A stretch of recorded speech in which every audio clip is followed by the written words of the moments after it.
Luke 19:27, the king who commands slaughter.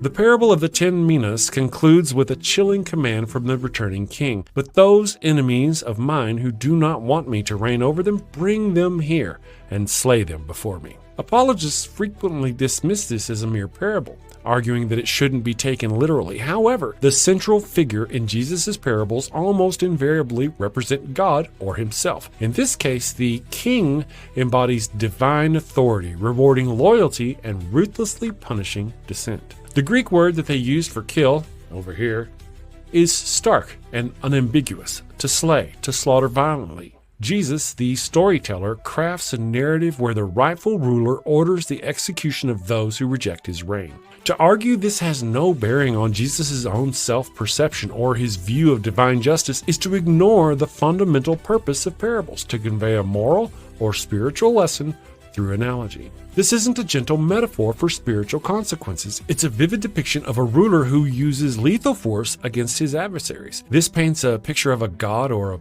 Messiah who demands absolute obedience and brooks no opposition, resorting to extreme violence to enforce his will. It reinforces a hierarchical power structure where dissent is not tolerated, but met with brutal reprisal.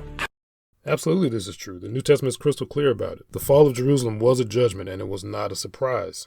And we have to understand that the verse you just read lets us know that Jesus is Yahweh. Look at Isaiah 65. But you who forsake the Lord, who forget my holy mountain, who set a table for fortune and fill cups mixed with wine for destiny, I will destine you to the sword, and all of you shall bow down to the slaughter, because when I called, you did not answer. When I spoke, you did not listen. But you did what was evil in my eyes, and chose what I did not delight in. Therefore, behold, my servant shall sing for gladness of heart, but you shall cry out for pain of heart, and shall wail for breaking of spirit. You shall leave your name for my chosen, for a curse, and the Lord God will put you to death. But my servants he will call by another name. The nation of Judea was under judgment, a consequence for sin under the law. That consequence was the death of the nation.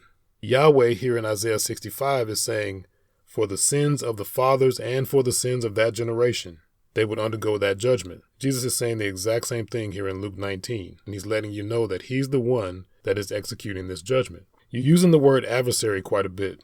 The fall of Jerusalem also fulfills Deuteronomy 32, Yahweh avenging the blood of his servants. Verse 43, rejoice with him, O heavens, bow down to him, all gods, for he avenges the blood of his children and takes vengeance on his adversary. He repays those who hates him and cleanses his people's land. What did Jesus say to that generation? For the Son of Man is going to come with his angels in the glory of his Father, and he will then repay each person according to what he has done. This is the fall of Jerusalem. Truly I say to you, there are some standing here who will not taste death until they see the Son of Man coming in his kingdom. Daniel 7 said the Son of Man would come into his kingdom at the fall of Jerusalem. Like you said, the Bible is crystal clear what was going on in the New Testament. The judgment on Judea, the establishment of the kingdom, when people from all nations would begin to worship the God of Israel through the one like a Son of Man. The Bible has to be read from the Old Testament forward so we don't miss the plot.